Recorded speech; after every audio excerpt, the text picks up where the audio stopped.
I'm Lana, 28F, and I'm getting married next spring to my fiancé, Alex, 30M. My life has been a roller coaster, and I need to share my story and ask for advice about my upcoming wedding. My childhood was pretty normal until I was 10. Mom and Dad were happily married, and I was their only child. We lived in a cozy house in the suburbs, and my weekends were filled with trips to the park, baking cookies with Mom, and watching Dad work on his model trains in the basement. Mom was a kindergarten teacher, and Dad worked as an accountant. They both doted on me, and I felt loved and secure. Everything changed when Mom was diagnosed with aggressive breast cancer. I was only 9 when we found out, and I didn't fully understand what was happening. I just knew that Mom was sick and spent a lot of time in the hospital. Dad tried his best to keep things normal for me, but I could see the worry in his eyes. Mom fought hard for a year, but the cancer was relentless. She passed away just after my 10th birthday. I remember the day clearly. Dad picked me up from school, his eyes red and puffy, and told me that Mom had gone to heaven. The next few months were a blur of grief and confusion. Dad struggled to cope with Mom's death. He started drinking more and became distant. I often found myself eating microwave dinners alone while he sat in his study, a glass of whiskey in hand. Our once happy home became quiet and somber. When I was 12, Dad announced that he'd met someone new, Vivian, 50F. She was a divorced real estate agent with 2 kids from her previous marriage, Zach, 32M, and Mia, 26F. Dad said Vivian made him happy again, and I should be excited about having a new mom and siblings. At first, I tried to be open to the idea. I missed having a mother figure, and part of me hoped Vivian would fill that void. But from the moment I met her, something felt off. She was polite when Dad was around, but when we were alone, she'd give me these cold, calculating looks that made me uncomfortable. Dad and Vivian got married when I was 13. They decided we'd all move into a new house together, a fresh start, Dad called it. I had to leave behind the only home I'd ever known, the one filled with memories of Mom. It felt like I was losing her all over again. From the beginning, it was clear that Vivian favored her own children. Zach and Mia got the bigger bedrooms in our new house, while I was relegated to a small room next to the laundry. Vivian decorated their rooms with care, buying new furniture and letting them choose the paint colors. My room remained bare, with just my old bed and dresser. Family activities became a source of anxiety for me. Vivian would plan trips to amusement parks, beach vacations, and skiing holidays, but I was always left behind with my grandparents or Aunt Sarah. The first time it happened, I overheard Vivian telling Dad that I was too young for the trip they had planned. I was 14, while Mia was 12. It didn't make sense, but Dad didn't question it. As time went on, the exclusion became more blatant. Vivian would discuss vacation plans right in front of me, not even pretending to include me anymore. When I asked Dad why I couldn't go, he'd make excuses about not having enough money for everyone or saying I'd be bored with grown-up activities. But I'd see pictures later of Zach and Mia having fun at water parks or ski resorts. Birthdays and holidays were especially tough. While Zach and Mia received expensive gifts like the latest gaming consoles or designer clothes, I'd get nothing or just small, impersonal items like generic gift cards. One Christmas, I received a pack of socks while Mia got a brand new iPhone. When I was 15, I overheard Vivian telling Dad that buying me presents was a waste of money since I wasn't really part of the family. Dad weakly protested, but ultimately did nothing. School became another battleground. Vivian refused to buy me new school supplies or clothes, saying I should learn the value of money. I started babysitting and doing odd jobs around the neighborhood from the age of 14 just to afford basic necessities. Meanwhile, Mia got a new wardrobe every season and the latest gadgets. Zach, who was in college by then, had a car bought for him and his tuition fully paid. The worst part was the constant emotional abuse. Vivian never missed an opportunity to belittle me. She'd criticize my appearance, saying things like, "No wonder you don't have a boyfriend, who'd want to date such a plain Jane? Or you should really try to lose some weight, honey. No one likes a chubby girl." She'd compare me unfavorably to Mia, who was naturally slim and outgoing. Vivian would also make snide comments about my intelligence. If I brought home a B on a test, she'd say, "Well, I guess you're just not as smart as your mother." What a shame. She told me that my mom would be disappointed in me and that I was a burden to everyone. These words cut deep, especially since I had few memories of my mom to counter these claims. Zach and Mia, following Vivian's lead, joined in the emotional torment. They'd mock me at dinner, making jokes about my clothes or my lack of friends. Mia would sometimes borrow my things without asking and return them damaged, if at all. Once, she took a necklace that had belonged to my mom and lost it. When I got upset, Vivian accused me of being materialistic and selfish. I tried to talk to Dad about what was happening, but he always brushed off my concerns. He'd say things like, "Vivian is just trying her best, or you need to try harder to fit in with the family." It was like he couldn't, or wouldn't, see how I was being treated. The breaking point came when I was 17. I had a small box of mementos from my mom, photos, a few letters she'd written to me, and some pieces of jewelry she'd left for me. I kept this box hidden in my closet, only taking it out when I really needed to feel close to her. One day, I came home from school to find my room in disarray. The box was open on my bed, and everything inside was destroyed. The photos were torn, the letters shredded, and the jewelry was missing. I was devastated and furious. I confronted Vivian, and she smirked, saying, "Oops, I must have accidentally thrown those old things away while cleaning. You really should keep your room tidier, Lana." I lost it. I yelled at her, calling her a cruel, heartless witch and accusing her of deliberately destroying my only connection to my mom. Dad came home during our argument. Instead of defending me or trying to understand what had happened, he grounded me for disrespecting my stepmother. He didn't even ask to see the destroyed mementos or consider that Vivian might be lying. That night, I packed my bags and left. I couldn't stay in that house for one more minute. I went to my Aunt Sarah's place. She was my mom's younger sister, and we'd always been close. When I showed up on her doorstep in tears and told her everything that had been happening, she was horrified. She immediately agreed to let me stay with her and help me finish my last year of high school. For years after that, I had no contact with Dad or Vivian's family. I worked hard, put myself through college with scholarships and part-time jobs, and started building a life for myself. Aunt Sarah became my rock, supporting me through the tough times and celebrating my achievements. It wasn't until I was 24 that Dad reached out to me. He said he wanted to reconnect and apologize for not being there for me. At first, I ignored his messages. I was doing well in my career, had a good group of friends, and had started dating Alex. I didn't feel like I needed Dad in my life anymore. But after talking it over with Aunt Sarah and Alex, I agreed to meet Dad for coffee. He cried when he saw me, telling me how sorry he was and how much he'd missed me. He said he'd realized how badly he failed me as a father and wanted to make amends. I was wary but agreed to give him a chance, telling him that if he wanted a relationship, he'd have to earn it. Over the past 4 years, we've slowly rebuilt our relationship. We started with occasional phone calls, then progressed to monthly dinners. Last year, he attended my college graduation ceremony, and it felt like a turning point. For the first time in years, I felt like I had a dad again. Now, with my wedding to Alex approaching, I'm faced with a difficult decision. I want Dad at my wedding, but I absolutely don't want Vivian, Zach, or Mia there. They've never apologized or shown any remorse for how they treated me. The thought of them being at my wedding makes me feel sick. I talked to Dad about this, explaining that I wanted him there as a guest, but not Vivian or her kids. At first, he seemed understanding, but then he started pressuring me to invite them. He said they're his family too, and it would be unfair to exclude them. When I stood firm, he threatened not to come if they weren't invited. I was hurt and angry. I told him, "If you choose them over me again, then don't bother coming. Our relationship will be over." He tried to argue, but I cut him off and said I didn't want to hear from him again unless he was ready to respect my wishes. Now, my phone is blowing up with messages from Dad's side of the family. They're saying I should be the bigger person and invite everyone to keep the peace. But I don't want to.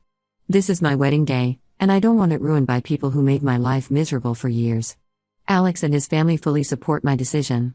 My Aunt Sarah says I have every right to invite only people who truly care about me. But I can't help feeling conflicted. Am I wrong for not inviting Vivian and her kids? Should I give in to keep the peace or stand my ground? First update, it's been a week since my last post, and things have escalated far beyond what I ever imagined. I'm still in shock, but I wanted to update you all on what's happened. The day after I posted, I woke up to hundreds of notifications on my phone. Somehow, Vivian had found out about the wedding situation in my Reddit post. She'd shared it on her social media, twisting the story to make herself look like the victim of an ungrateful stepdaughter. Her post went viral in our local community. Suddenly, I was getting messages from people I hadn't spoken to in years, old classmates, former neighbors, even some of Dad's coworkers. Most of them were nasty, calling me selfish and cruel for excluding my family from the wedding. What hurt the most were the lies Vivian was spreading. She claimed she'd always tried to be a loving mother to me, but I'd rejected her from the start. She said she'd spent years trying to include me in family activities, but I'd always refused. According to her, I was a troubled child who lashed out at everyone and made up stories for attention. Vivian painted a picture of herself as a patient stepmother who had tried everything to bond with me. She talked about how she'd supposedly stayed up late helping me with homework, which never happened, how she'd tried to take me shopping for mother-daughter bonding time, also never happened, and how she'd always made sure to include me in family photos. I have years of family photos that prove otherwise.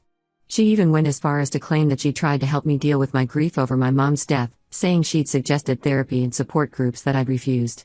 In reality, any mention of my mom was met with scorn or dismissal in that household. The worst part? Dad was backing her up. He posted a long message about how heartbroken he was that his daughter was tearing the family apart. He painted himself as a devoted father who'd always put his children first, conveniently forgetting all the years he'd ignored my pain. Dad's post talked about how he'd always tried to be fair to all his children, biological and step. He claimed that any perceived favoritism towards Zach and Mia was just my imagination, and that he'd always made sure I had everything I needed. He even had the audacity to say that he'd respected my decision to live with Aunt Sarah, as if I'd had any real choice in the matter. I was overwhelmed and didn't know how to respond. Alex suggested I take a break from social media, but the damage was already done. People were sharing Vivian's post and adding their own stories about what a difficult child I'd been. Old classmates chimed in with stories about how I was always moody or antisocial in school, conveniently forgetting that I was dealing with the loss of my mother and the abuse at home. Former neighbors talked about how they'd always seen Vivian trying to include me in activities, neglecting to mention the times they'd seen me left behind when the rest of the family went on trips. Then, 3 days ago, I received a cease and desist letter from a lawyer representing Vivian and Dad. They claimed my Reddit post was defamatory and demanded I delete it and make a public apology. If I didn't comply, they threatened to sue me for damages. I was terrified. I couldn't afford a lengthy legal battle, especially with the wedding expenses. I called Aunt Sarah in tears, not knowing what to do. She immediately came over and helped me calm down. Then she made a call to her friend, Lisa, 50F, who happens to be a lawyer specializing in defamation cases. Lisa reviewed the letter in my original post. She assured me that truth is an absolute defense against defamation claims. She also pointed out that I hadn't named anyone in my post, so it would be hard for them to prove it was about them specifically. With Lisa's help, I drafted a response to their lawyer. We stated that I stood by everything in my post, and if they pursued legal action, I was prepared to provide evidence of the abuse I'd suffered, including testimonies from teachers and neighbors who'd witnessed it. Yesterday, I received another bombshell. My cousin Jake, 25M, reached out to me. He's Dad's nephew, and we were close as kids before Vivian came into the picture. Jake said he'd seen Vivian's post and knew it was all lies. He revealed that when we were teenagers, he caught Vivian badmouthing me to other family members at a reunion. He'd always felt guilty for not speaking up then, but now he wanted to help. Jake shared a memory from when I was 15. There was a big family reunion, and I wasn't there because Vivian had told everyone I was too busy with a school project to attend. In reality, I hadn't even been told about the reunion. Jake overheard Vivian telling some aunts that I was a problem child who was tearing the family apart with my attention-seeking behavior. Jake offered to make a public post corroborating my story. He said he'd witnessed how Vivian treated me on several occasions and was willing to go on record about it. I was touched by his support but worried about the backlash he might face. As of now, I'm waiting to see how Vivian and Dad will respond to my lawyer's letter. Alex and I have decided to postpone making any wedding decisions until this blows over. We're considering having a small destination wedding instead, with just our closest friends and supportive family members. I'm still processing everything that's happened. The public shaming and threats have been overwhelming, but I'm trying to stay strong. Aunt Sarah, Alex, and his family have been incredibly supportive.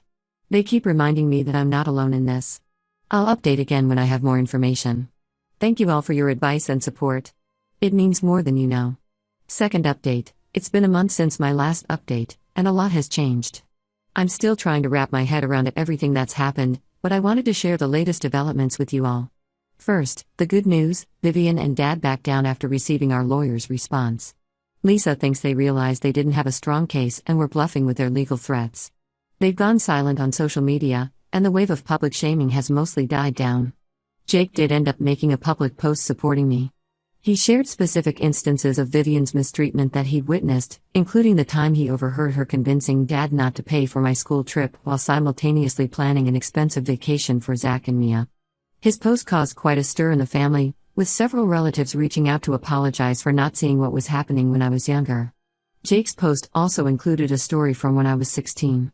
There was a family Christmas party at my grandparents' house, and Vivian had told everyone I couldn't come because I was sick.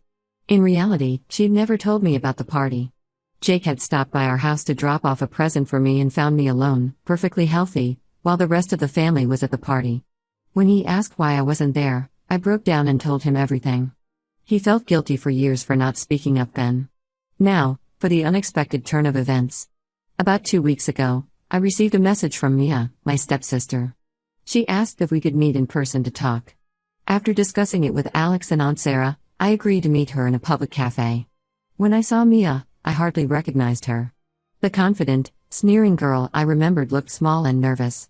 As soon as we sat down, she burst into tears and started apologizing.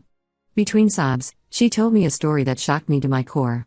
Apparently, Vivian had been manipulating all of us for years. She told Mia and Zach that I hated them and was trying to turn Dad against them. She convinced them that the only way to protect their place in the family was to push me out.